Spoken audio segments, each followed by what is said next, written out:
I'm Todd Inman. I'm a board member for the National Transportation Safety Board. I'm the on-scene board member for this accident. With me is Shahoon Chin, our investigator in charge. Now, before I tell you about our progress to date, I do want to again extend our sincere condolences to everyone that is involved in this crash. A little while ago, I had a chance to meet with the families of those who may have perished or the survivors from the ground part of this. And it's a very tough time for everyone. We understand that. We can certainly appreciate everything they're going through, and our condolences are going out to them extensively. Our family assistance group has been working to assist and inform these families and survivors.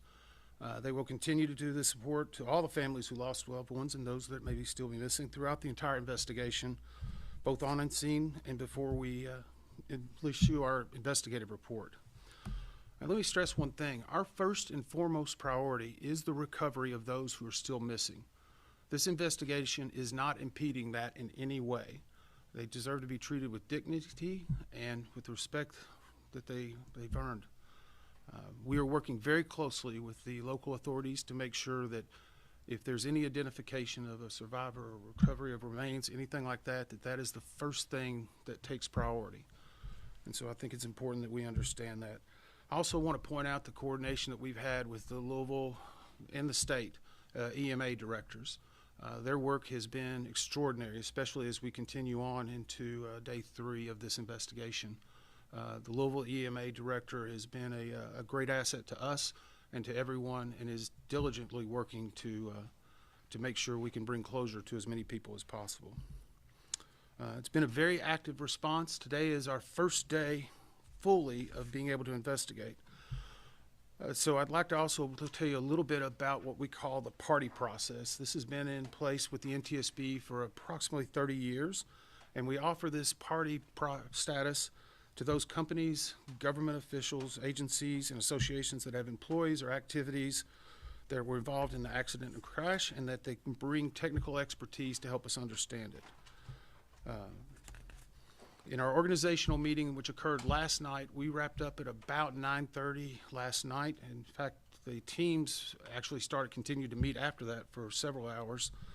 We named the following parties to this investigation: the Federal Aviation Authority, United Parcel Service, the Independent Pilots Association, sometimes referred to as IPA, the Teamsters Union, which represents the mechanics for UPS, Boeing Corporation, which is the now manufacturer of the aircraft after a consolidation with McDonnell Douglas, and GE Aircraft Engines. Now, the NTSB has put together a multidisciplinary team, and I mentioned yesterday the different groups that we put together, and so we have actually brought in additional specialists. Right now, the NTSB team is over 30 individuals. We've brought in additional vehicle performance specialists and a materials engineer. And of course, they are being supported by dozens of individuals in Washington, D.C. and elsewhere in the country. We have no issue bringing any resource that we need to make sure we have the right people in place while we are on the ground here. Now, we have received preliminary flight data information. This would be commonly referred to as ADSB. These data points that were provided by the FAA showed the aircraft for the last reporting time was at 475 feet of altitude, traveling at a speed of 183 knots. This data point was collected at 5:13 and 32 seconds Eastern Standard Time on the night of the accident. This information will be coupled with the flight data recorder information and other information that we receive that will help us prepare a timeline of exactly what occurred and in what progression, what was known in either the cockpit or on the ground, and it is another important part of the information. Yesterday, we also did what was called a FOD walk. This is a foreign object debris. This FOD walk occurred on runway 17 left, or L, and 17 right, or R. During the FOD walk on 17R, we found multiple pieces of engine fan blades, along with the main component of the engine of the number 1 engine, which is on the left side of the aircraft. We have transferred all of those to a secured location for further examination. and we'll be using that to further analyze any mechanical aspects. And I mentioned yesterday we had recovered the flight data recorder and the cockpit voice recorder, often referred to as the FDR and the CVR. Last night, one of our recorder specialists flew overnight with that recorder, immediately went to the NTSB headquarters where we have a recorder's laboratory, and extracted the data from both the FDR and the CVR. We consider this a good extraction with good data points, which means that we will have even more information to help paint a comprehensive picture. So with that, I'd like to introduce Shahoon, who can give you a few specific pieces of information regarding the flight data recorder.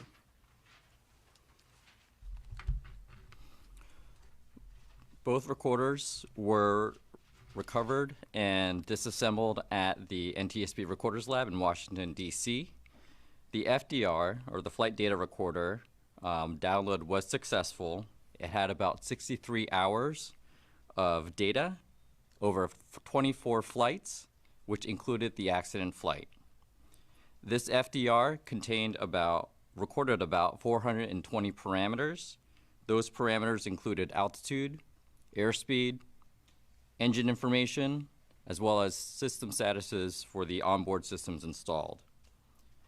The NTSB will form an FDR group at Washington, D.C. at our headquarters in the coming day. The CVR, or the cockpit voice recorder, was also successfully downloaded. That contained about 2 hours of audio, which included the accident flight. The CVR group will convene at the NTSB in the coming day to do a transcription of the recorded audio for the accident flight. Thank you. And let me reiterate again, the NTSB does not release the audio of any cockpit voice recording. A transcript ultimately will be made available of the pertinent information regarding the actual flight itself. As Shahoon said, this will take a few days to not only get the information, but to make sure it's validated and verified by the experts and the parties. So we will not be having any information on that for at least another day or two. So with that, we'll try to take a few of your questions. Again, I would ask that you raise your hand, tell me your name and the agency you represent. Joe. This plane was on the ground for over a month in San Antonio. And you represent? The Courier. Sir. This plane was on the ground for over a month in San Antonio. Was it there for repairs? You know, major repairs were done. Was a C check or a D check done? And were the engines removed and pylons removed? So the question for those who may be watching is, we understand that the plane was in San Antonio, Texas for approximately 6 weeks, and what type of maintenance or what type of work was done on that. We are aware that this aircraft was there in San Antonio. We have actually started to pull those records down. We have a specific group that is that has experts in not only maintenance but repair, job cards, and all of the requirements of that. We're currently downloading that information and going back, and we will actually, as part of the investigative process, we will go back even further from that to get additional pertinent details about certain inspections and checks based on the age of the aircraft. And we will move forward and we will look at every piece of maintenance that was done, even from the San Antonio time all the way to the date of the flight. So those are pertinent and important information. We're aware of it, but it's going to be a laborious process to go through everything, especially whenever you're talking about 6 weeks of being there. We're also pulling CCTV information from the field to be able to understand anything that was being done around the aircraft in the days leading up to it. Yes, ma'am.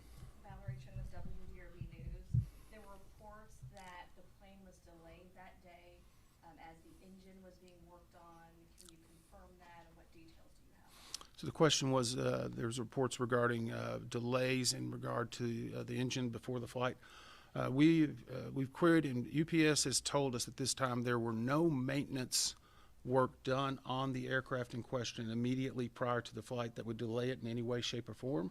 Obviously, one of our jobs is to make sure we verify anything that we may learn through multiple sources, but nothing to this point has been presented to us to dispute that. So our belief is today that there was not a maintenance issue regarding that aircraft prior to the flight subject. Tom? Mr. Emmett, there was some reporting to suggest that the crew of that plane they were supposed to be on a different plane, and that plane was swapped out for a maintenance issue. In other words, they were on the second plane to take to Honolulu. The previous plane that they have been assigned to may have been swapped out because of its own maintenance issue. Are you aware of that? And also, can you speak to if there is a broader concern about the MD-11, what steps will you take to ensure that that word is spread out and maybe there's a fleet-wide inspection? You know, each time you ask a question, Tom, you ask two. But that's I do okay. that That's on okay. purpose. That's Thank okay. The question was in regard to the incident aircraft, and that there's been some reporting or discussion of whether or not it had been swapped out by that crew to take a different plane to on its Honolulu flight. Right now, we've not gotten any specific information on it. The good news is UPS, their flight scheduling and all of their crews are being very cooperative with us, providing everything we need. So we will go back and look at that history, because whenever a crew is assigned, obviously sometimes that's a last minute change, but with cargo operations, it doesn't happen very quickly if you have to move a lot of cargo and other things. So the good news is, again, we've got CCTV footage. We can be able to identify and validate that very quickly, but it is one part of the pre-flight information that will be part of our report. The second question was in regard to the MD-11s. And I can say this, you know, every aircraft, based on its age, the number of hours and cycles, has to go through a series of checks that have been tested and verified over many years of this plane flying. We are going back and looking to confirm every one of those checks were conducted and to verify. And sometimes in accidents like this, we may make recommendations for a different check or a different type of work to be done. But the most important thing I can stress to you, we have no problem or concern if we find something that is of life safety or that is urgent, of making an urgent recommendation. To date, we have not found anything that would indicate we need to take that action, but we have no problem making that recommendation immediately when we find information that could help the traveling public and make them safer. Yes, ma'am. Alexis Matthews, WLK Live News. As far as your investigation and prioritizing those people who are unaccounted for right now, do you treat the plane victims and the victims on the ground the same in your investigation, or are they classified differently? So the question is in regard to the plane victims and the victims on the ground. Let me again stress, we are not involved with the coroner's operation, the medical examiner, or the Emergency Management Association. Sometimes in the course of the way we brief families, we may conduct separate briefings just because they have a different set of questions and concerns and issues.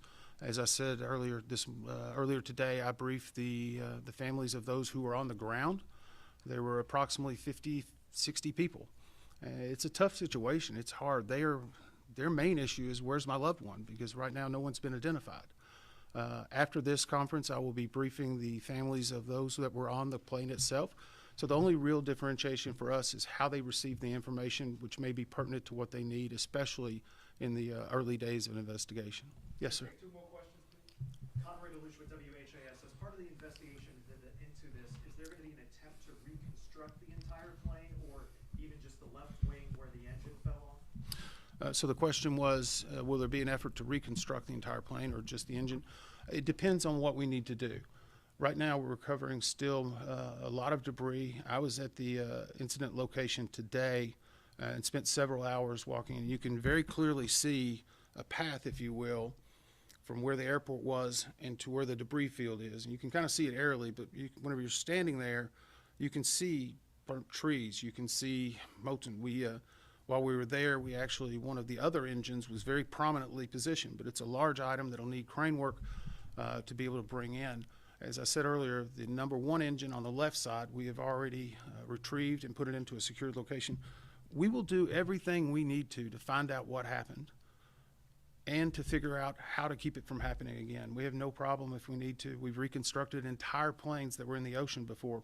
The main thing is that we understand this and get answers. One more question. Tom Hanson with CBS News. First of all, Chris Van Cleve sends his regards.